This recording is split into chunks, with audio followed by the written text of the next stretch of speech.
Hello there. In this video I'm going to be explaining the cloning tool and the healing tool, which are basically used for getting rid of things on your photo that you don't want, like touching up skin blemishes and things like that. So we'll start with the cloning tool, which is this little stamp icon. And basically what it does is you alt click on to sample a source area, so that you alt click on the skin, and then when you click and drag anywhere else, it's going to take the source area that you sampled and paint it on where you're painting.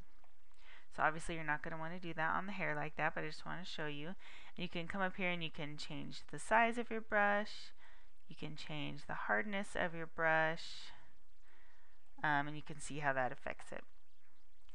So what you'd really use this for, like on the skin, and you don't want the hardness really hard because you'll be able to see that. It's very obvious there.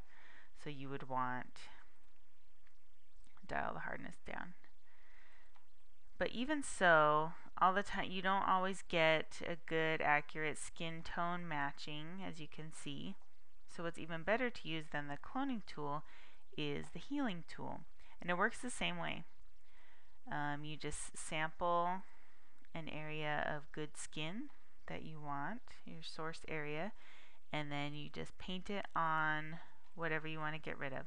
And the healing tool tends to work a lot better because it's like a smarter version of the cloning tool, and it is taking into account the surrounding textures and colors and kind of blending them together, and so it just has a lot better result.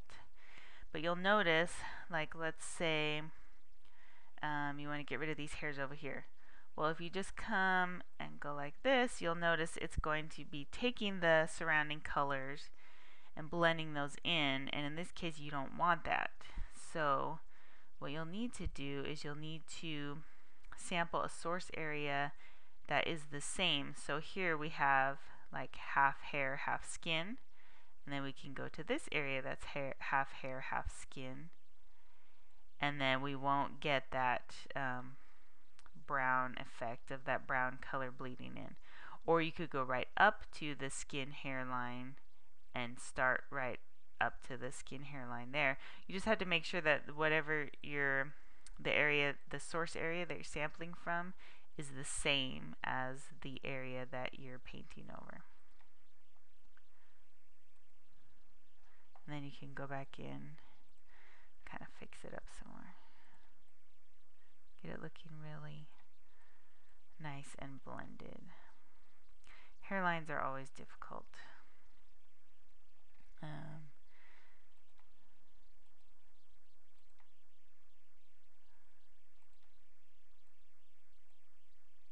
we go.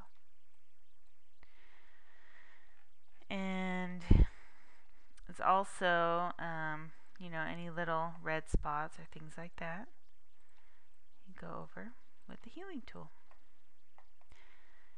So that's basically how that works.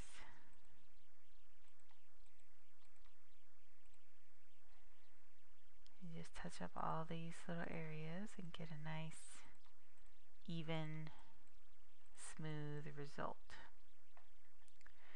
So you can see, this is the before and the